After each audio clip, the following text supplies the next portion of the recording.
Surgical abortion చేయించుకోవాలని అనుకుంటున్నారా? అయితే ఈ 4 విషయాల గురించి తప్పకుండా తెలుసుకోండి. మొదటిది ఏమిటంటే అల్ట్రాసౌండ్. అబార్షన్ చేయించుకునే ముందు అల్ట్రాసౌండ్ స్కానింగ్ తప్పనిసరిగా చేయించుకోవాలి. ఎందుకంటే ప్రెగ్నెన్సీ ఎన్ని వారాలు ఉంది, ఎక్కడ ఉంది అని ఖచ్చితంగా తెలుసుకోవాలి. దీన్ని బట్టి ఎక్టోపిక్ ప్రెగ్నెన్సీని మనం రూల్ అవుట్ చేసుకోవచ్చు. రెండోది బ్లడ్ టెస్ట్లు. గైనకాలజిస్ట్ లేదా డాక్టర్ సూచించే టెస్టులు ఖచ్చితంగా చేయించుకోవాలి. అవి ఏమిటంటే హెమోగ్లోబిన్, బ్లడ్ గ్రూపింగ్, టైపింగ్. ఇవి చేయించుకోవటం వల్ల ప్రాపర్ ప్లానింగ్ అండ్ ట్రీట్మెంట్కి మనకి ఉపయోగపడుతుంది. మూడోది క్లినికల్ రిజిస్ట్రేషన్. మీరు అబార్షన్ చేయించుకునే ముందు ఆ హాస్పిటల్ లేదా క్లినిక్కి గవర్నమెంట్ అప్రూవల్ రిజిస్ట్రేషన్ ఉందో లేదో ఖచ్చితంగా తెలుసుకోండి. నాలుగోది క్వాలిఫైడ్ గైనకాలజిస్ట్.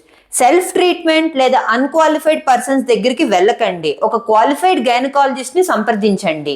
అప్పుడు వాళ్ళు మీకు అప్రోప్రియేట్ ట్రీట్మెంట్ గైడెన్స్లో హెల్ప్ చేస్తారు.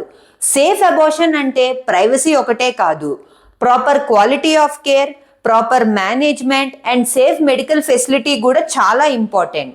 నేను మీ doctor Vasudha, gynaecologist. Evidence based women's health care కోసం నా యూట్యూబ్ ఛానల్ లేదా ఇన్స్టాగ్రామ్ని ఖచ్చితంగా సబ్స్క్రైబ్ చేసుకోండి. Thank you.